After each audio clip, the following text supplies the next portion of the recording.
Welcome back, guys. Hi. Hi, welcome back to the Why of It All. We are here today and we are just going to wing it. This is one Yeah. of those episodes where we just didn't want to have a lot of prep. We didn't want to have a lot of homework.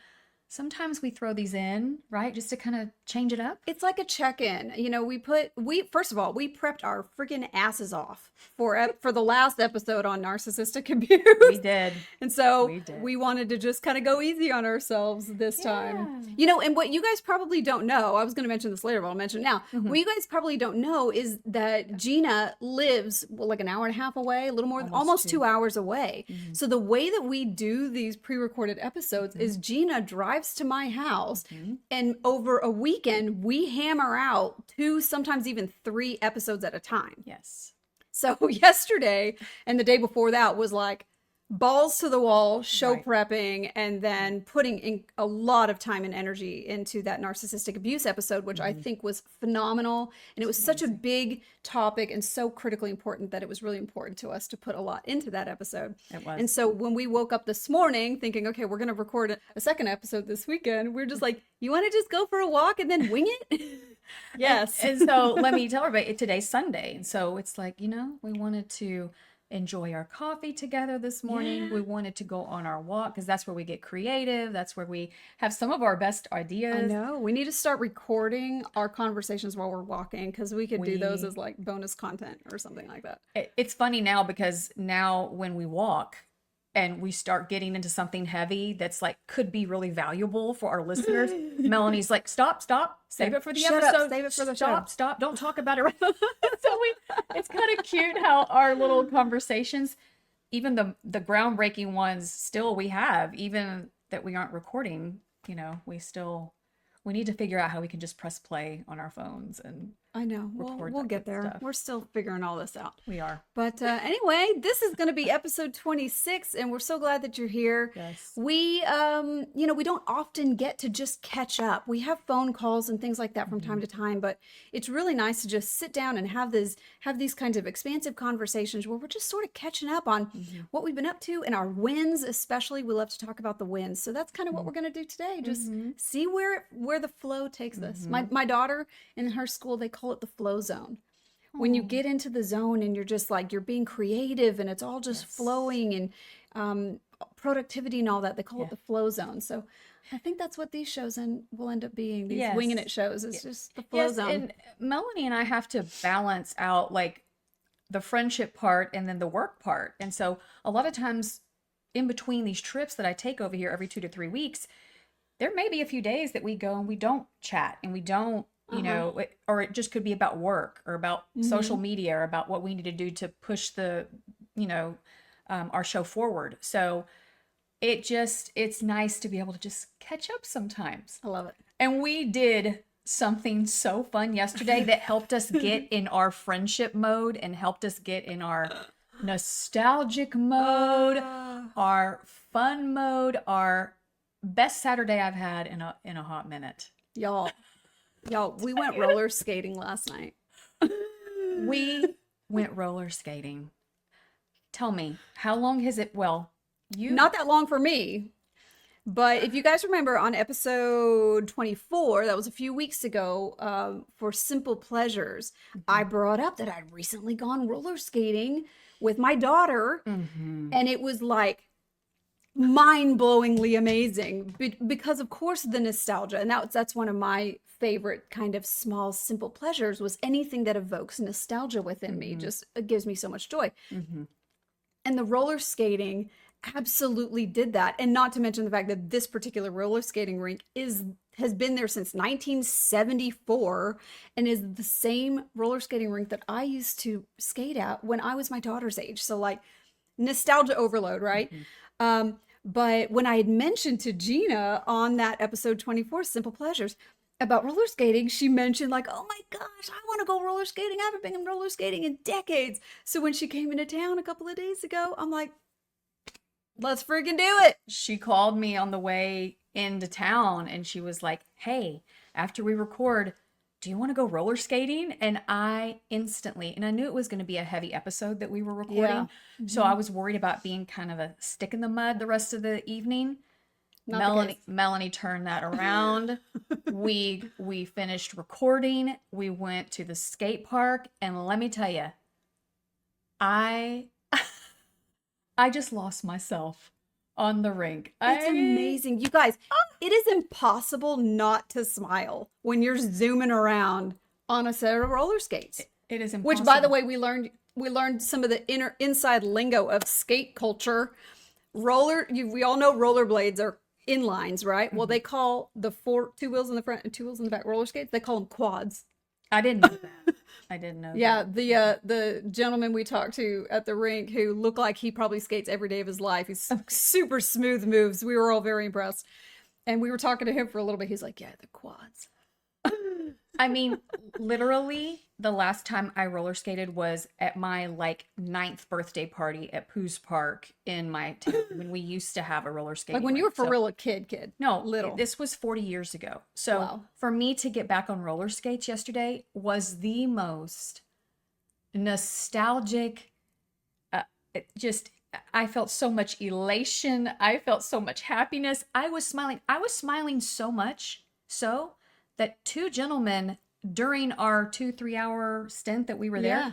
told me how much they loved my smile. Like I was radiating so much happiness that I couldn't contain. And isn't it like riding a bike? Like if you hadn't rolled around on roller skates since you were 9 years old, you didn't fall. You didn't even fall down. I did not fall down. You didn't and stumble. You did phenomenal. It's like riding a bike. So if you're out there thinking, like, man, I need to add some more joy to my life. I need to add something I can do that is just gonna bring me incredible amounts of joy and raise my vibration. Go freaking roller skating. And if you think you can't, or it's been too long and you forgot, no, you didn't.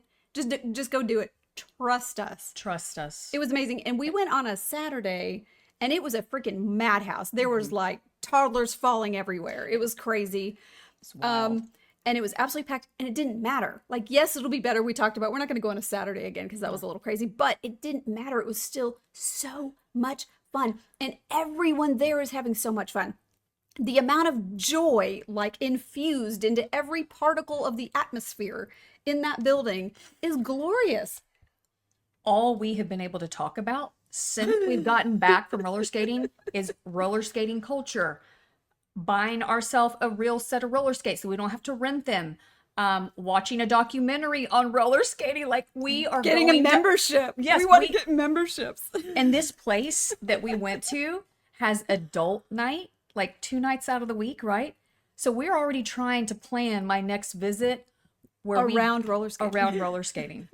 which is just marvelous. At 49 years old, I would be like And listen, excited about it's exercise. Gina's is. getting all sweaty in I there. was getting sweaty. I was. It's exercise. So like, but it's gentle exercise. To me, it's like besides walking, if you're someone like me, like I don't want to do high impact stuff. Maybe at some point in my life when I'm feeling the best I've ever felt in my body, I'm feeling way better than I have felt in over a decade right now. But I'm still a little tentative about high impact or like doing heavyweight training and all of that. But maybe someday I'll do that. But for the time being, the gentle, low impact exercise, walking, of course, I do every day, but freaking roller skating, man, it was the most beautiful, soft, gentle, very just smooth, but it's exercise. It is. I feel like my butt is going to look better if we make this. If we make this like a, It's all about the butt. I'm already wanting to take my son. I think there is a roller skating rink about 30 to 45 minutes away from where we live.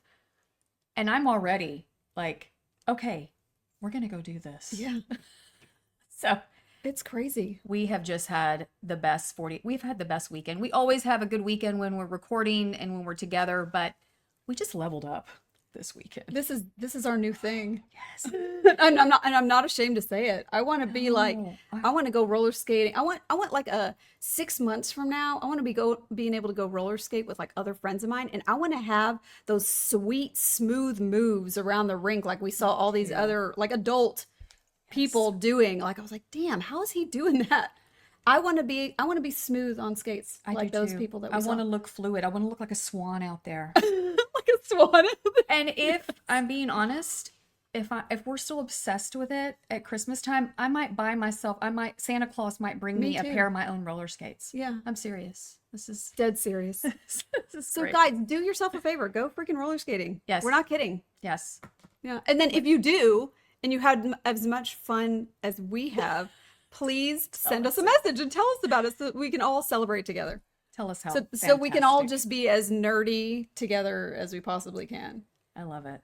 I'm obsessed. I love it too. It's going to be our new obsession. Yes. And you'll probably hear about it again, so just be ready for our next roller skating adventures.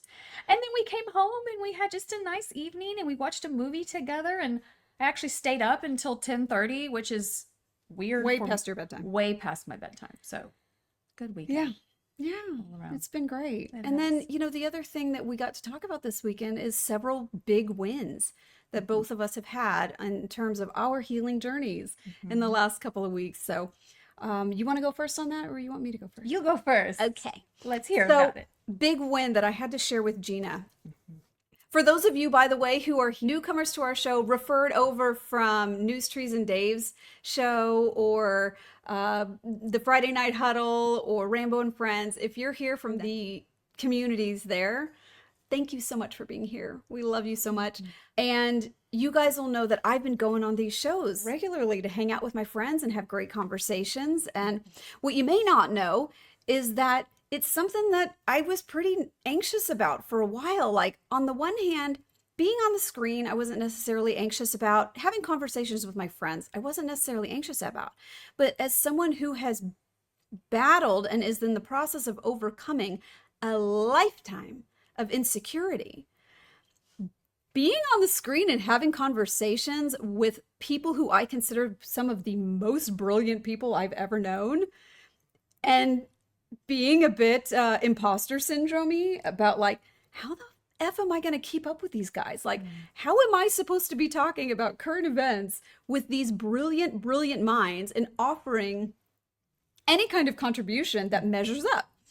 And so, if I'm being perfectly open and vulnerable, like, I would spend a day, maybe 2 days, if it was something that I was really feeling down about, afterwards, rehashing and ruminating over the conversations and being like, man, I should have said this, or that wasn't the best I could have worded that. I should have said it this way, or I meant to talk about this and I totally forgot, or just sort of generally criticizing my own contributions. And maybe in some cases that was warranted. And maybe you guys are out there thinking, what are you talking about, Melanie? It was great. We love your contribution. But nevertheless, I'm working on overcoming that. Well, today's Sunday. This past Friday, I was on Open Lines on Dave's show. And it was me and our friend Dave and Absolute 1776, otherwise known as Paul.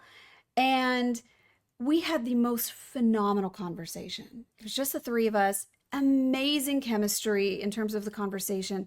It went longer than normal, too. It went a whole hour Like longer than 3 usual. hours? Yes, Dave messaged me afterwards like, that was great. So sorry it went so long. And my response was, but it was worth every minute. And you were having a blast. It was a great conversation. And I think from my experience, one of the things that made it so great is prior to that show going live, I had a little talk with myself. And it went something along the lines of, why am I trying to be them? Why do I think that my contribution to these shows needs to be the same as them? I'm not the actuals person. And those of you from that community understand what I'm talking about when I say actuals. I'm talking about the finite details of the current events, drawing up from your memory reference points and historical precedents and dates and things that have occurred. I'm not the actuals person. I'm more like, I'm not even the 40,000 foot view person. I'm like the 80,000 foot view person. And I have perspectives on all of these things, but it's a zoomed out perspective. And also, yes, being a truther is a huge part of who I am, and it's a passion of mine. But this stuff that we talk about on this show is where my real heart is. And why was I judging myself and trying to measure up to what their talent and ability is? We don't need any more of them. They're doing a phenomenal job of that all by themselves. Correct. My contribution is going to be something totally different and unique. And it was something that I desperately sought out for many years as being part of that community and wanting to contribute in some meaningful way that was uniquely me.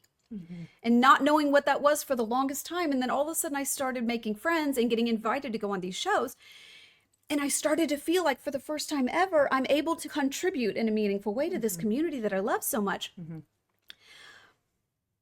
And even though I thought I was doing it in my own way, I realized in hindsight, I was still trying to be them. I was still trying to, like, in the hour before the show, like real quickly go through Rex and remind myself what happened in the last week. Like what did the news cycle look like? Like trying to make sure that I was contributing to the conversation in a way that measured up to their contributions, which That's so much pressure that you Yes. put on yourself. yes, exactly. You do that. You do that. So before this episode, I sat myself down and I say, I'm releasing all the pressure. I'm not them. No. And my contribution is totally different and my wheelhouse are totally different from theirs. And that's a good thing. It's a good thing, and it's still needed in that community. Yes. You know? And so I let myself off the hook. And right as Dave, started the show and we went live, I said a little prayer and I gave myself permission to be just me. Just be myself. I don't need to pretend to be anybody else. I don't need to try to measure up to anybody. I'm just going to be myself, 100%. I'm going to be my silly, goofy self, which I realized in hindsight I had not been goofy Melanie in the other shows because I was trying so hard and I put so much pressure on myself. I'm just going to be my dorky, goofy self. And if I say smart shit, great. If I don't say anything smart, oh well, at least I'm having fun. Yeah. And if they don't invite me back on again, oh well. Yeah. But what ended up happening was it was the most fun on a show I've ever had. Because you let yourself. Yeah. You released that. And I think the show was amazing. The feedback I was getting during the live broadcast was great. And the feedback I got from Dave afterwards was great. And it was just, it felt so good to just be the fullness of me without any pressure attached to it. And when I heard you talking about this to your mom, celebrating this win, talking about this, what I love is that you recognized it. Do you know what I mean? Like you had this moment where you were like, I am trying to keep up in this way that's not even attainable. And you were able to recognize it, realize what was going on. And that's part of your healing journey. Yeah. That's part of your story. Absolutely. Is trying to measure up, or this insecurity, or this imposter syndrome, which I think we all kind of have that in our own ways, right? Me in just different realms of my life. Yeah. But I just think it's beautiful. And hearing you talk, and I'm so glad that when you got on the phone with her, you're like, we started having a conversation about it. Yeah. And it just made me just be so proud of how far you've come Thank you. in just, even just the amount of time that we've had this show. Yeah. Hey everybody, it's Melanie from The Why of It All. You guys already know Gina and I are passionate about healing mind, spirit, and body. And that's why we're proud to be sponsored by a brand whose passion for wellness runs as deep as ours, Tulip Blooms. Tulip Blooms is a family-owned American small business that handcrafts a variety of small batch premium skincare products, such as their original flagship product, Rainfall. Rainfall is a luxurious, lightweight face and body lotion made with soothing aloe vera and a powerhouse blend of cold-pressed botanical oils like jojoba, rosehip, and evening primrose. Rainfall is my go-to daily body lotion. I love that it's made with only the highest quality of pure, clean, natural ingredients. There's no synthetics at all, and it absorbs quickly, delivering lasting hydration without any greasiness.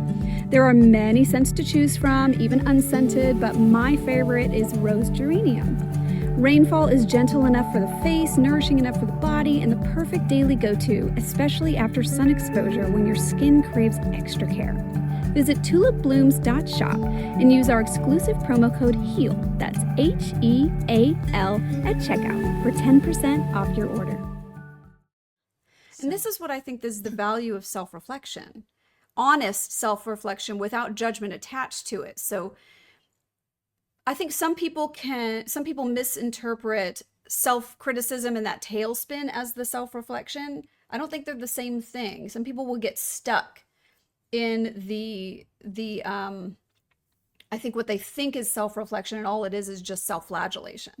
And I definitely do that. I do the self-flagellation. I do the rumination. I do. I'm working on not doing I that so do. much, with the end goal of eventually not doing it at all. But self-reflection to me is the higher perspective on that. It's when you can turn around and you can look within, and with honesty, but without judgment attached to it, to be like, oh, I see what I did there. I can see how that's not in alignment with the truth of who I am. It's certainly not in alignment with where I believe I'm headed and what the purpose of all of these experiences is. To allow me to grow into the greatest version of me, I need to recognize, oops, I did it again. Aren't I cute? I think I mentioned to Paul on that episode of the difference between self-deprecation and just going, good thing I'm cute. And then being able to give myself permission to just be me, which sounds so obvious, I'm sure, to those of you who are listening. But if you've battled with self-esteem and insecurity issues your whole life, that's harder than it sounds to step fully into. So I feel like that's my journey. That's my healing journey, is besides the physical aspect of my healing journey, it's giving myself permission to just fully step into the truth of who I am. And I don't even know who that person is yet. I think I'm getting closer than I ever have, but I've never allowed myself to fully be that. So it's sort of like getting to meet the real me over time, little by little. And staying authentic to you. Yeah. And not trying to fit into a mold of what maybe you perceive people want you to be, or, need you to be, or that's such a nice place to land. When I was saying that little prayer before the show started, it was giving myself permission to just be me, silly, goofy Melanie, but also, who am I? I am love. I am light. And I just want to ooze that out to everybody. That's who I am, and it's what I want my contribution to be. And if you just just share that with everybody. And it doesn't seem to naturally fit into a conversation about current events and politics, but there's so many people in that community who are healing from deep inner wounds, whether emotional or physical or whatever, and have ended up in that community because of nervous system overdrive and hypervigilance and pattern recognition that comes from trauma. And so we all need that. We all need to have conversations about healing. We all need to have conversations that infuse more love and more light into who we are being and what we are doing and the perspectives that we hold. Love it. Love it. I thought it was great. It's a great win. It was a great win. Yeah. Your turn. My turn. My win is different, very different than Melanie's. What I noticed in the last few weeks and what I shared with her was that something that could have very easily triggered me several months ago doesn't trigger me anymore. And that is such a huge win.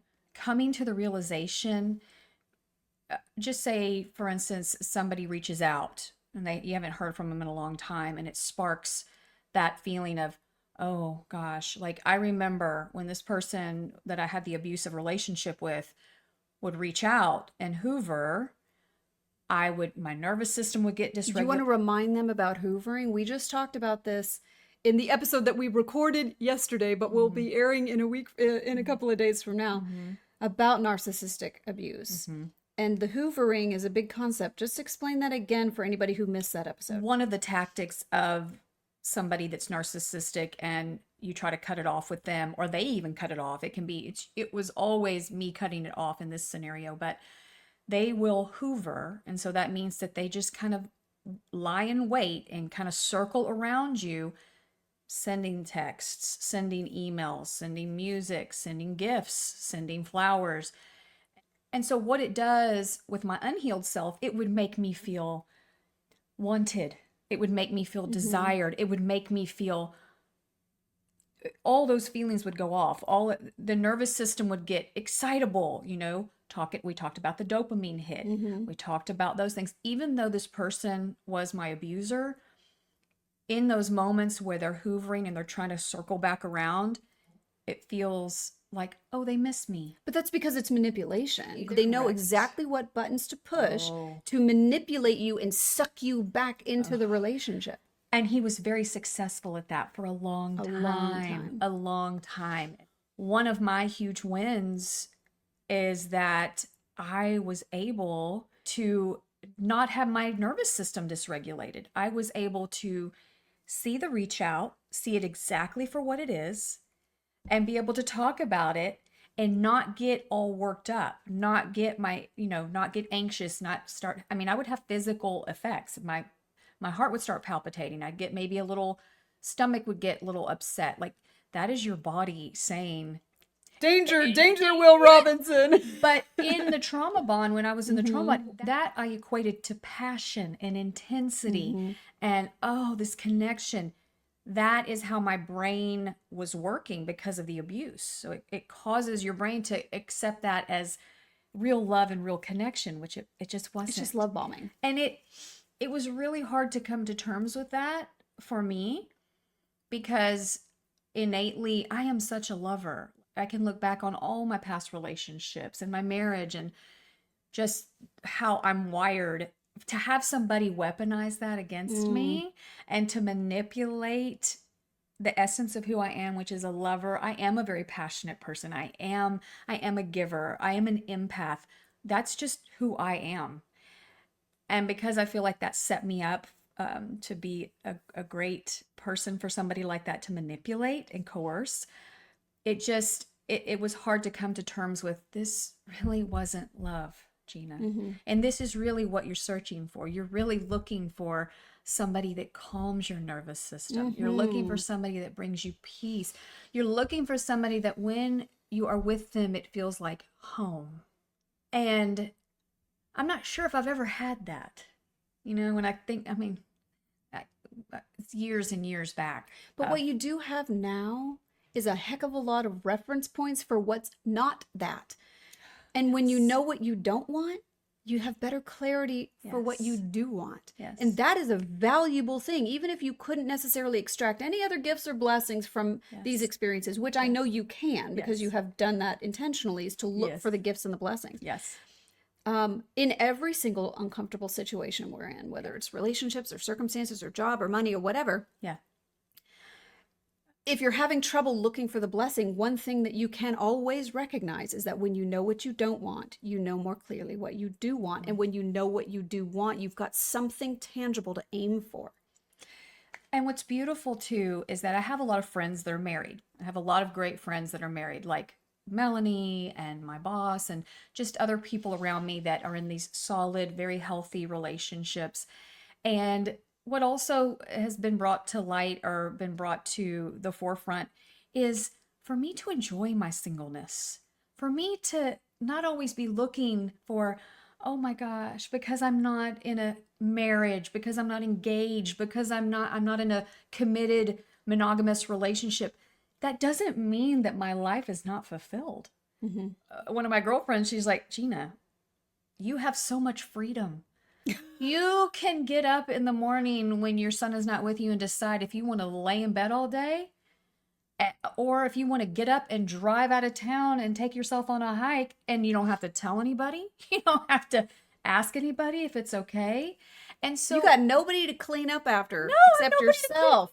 and my son. How nice. Wait, and half of the time he's at his dad's house. So Yes. there's whole weeks at a time So- where you have nobody to clean up after but yourself. So How nice for you. isn't that beautiful? I have no idea what that's like. So I am really into this place right now where I am really soaking up and loving being single and what all blessings come with that. Yeah. And not that I don't crave connection, not that I don't want to eventually one day be in a beautiful, loving, peaceful, monogamous, healthy relationship.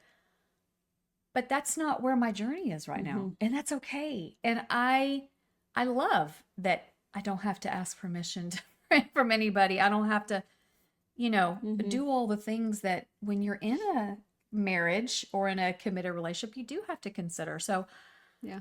I look at the positive and I look at where my life is right now and just have so much gratitude and being grateful for being single and for having all these lessons that I've learned. And like Melanie said, giving me better reference points for what I am looking for and also what I'm not going to tolerate anymore.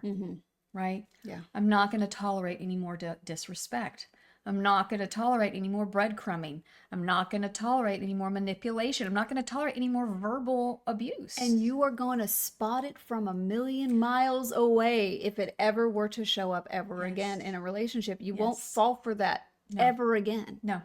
And so, what a beautiful place to be. Yes. And so circling around back to this win Yeah. that you had a few weeks ago when we talked. Yeah. She had sent me this voice message. So that's how Gina and I don't text very often. We just send voice memos back and forth. It's a whole thing. She's the only person I do that with. It's a whole thing. That's Gina's MO, but yeah. Anyway. So she You've sent me this. succumbed. I've succumbed. I just Succumbed surrendered to the dark it. side. Yeah. So she sends me this voice message describing this experience where her ex was clearly trying to hoover her back in and send this, just doing all sorts of love bombing and manipulation. And her response, for maybe the first time ever, was like, she didn't have emotional reaction to it at all. She was just like, ugh. Yeah. Ew. And ew. No. And that was huge. Huge. You mentioned, you shared in the last episode about narciss.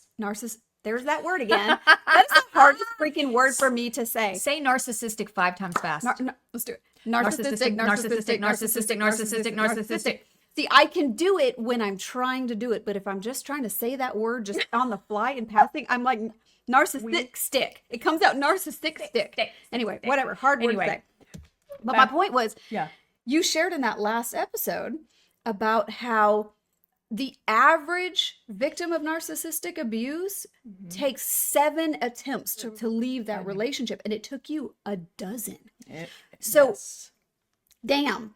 So for him to have reached out to you in this way, and for maybe one of the most profoundly non-reactive times ever for you, you just...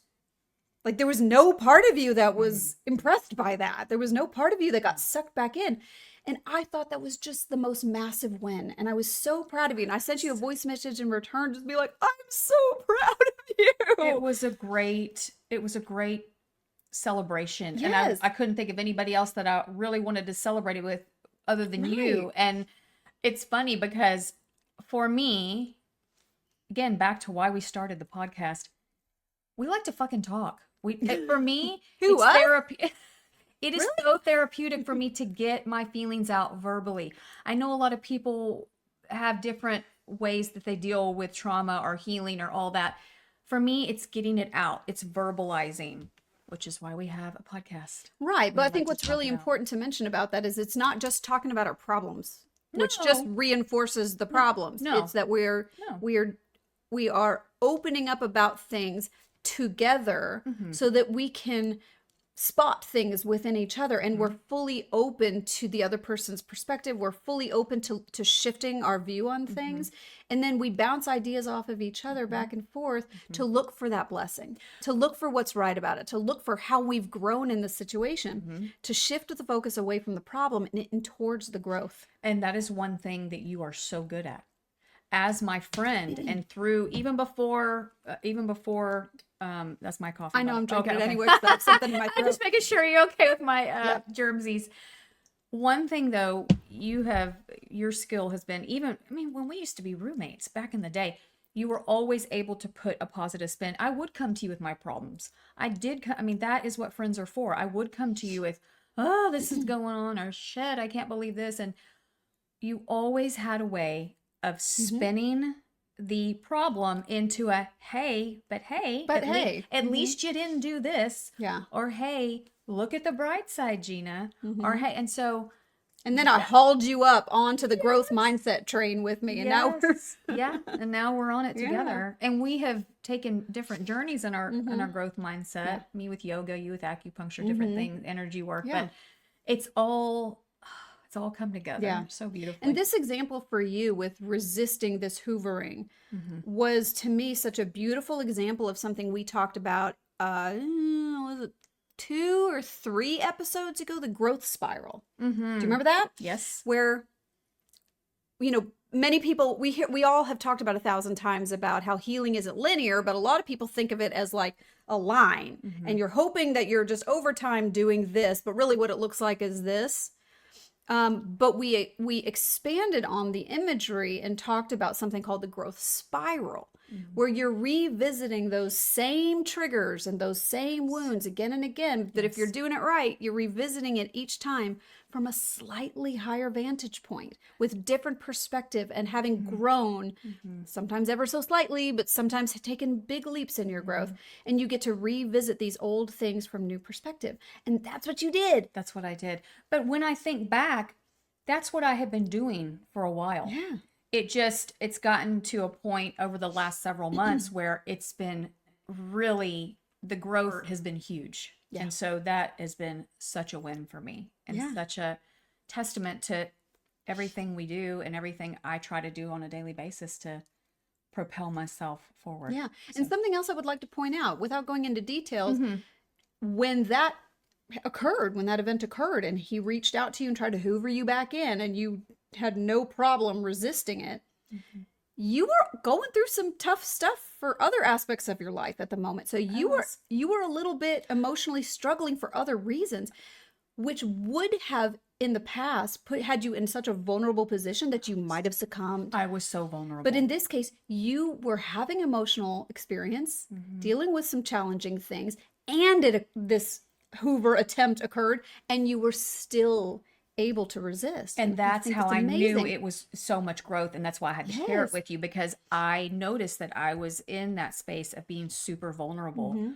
where I could have easily backslid, where the old Gina a year ago would have backslid. Yeah. And it was just such a beautiful, monumental time in my life. And in this journey that I had to tell her, I think it was like a 6-minute audio message. It's just a great reminder of how important it is to recognize the wins. Yeah.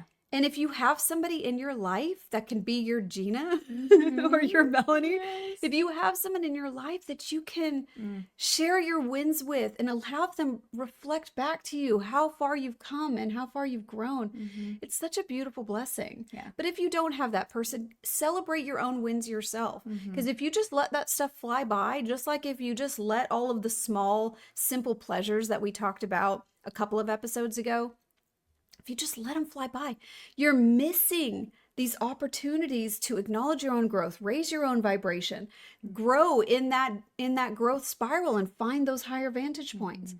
Don't let those opportunities pass you by, because you deserve to recognize how far you've come. Yeah. This was great. This is great. And I love that. Look at us.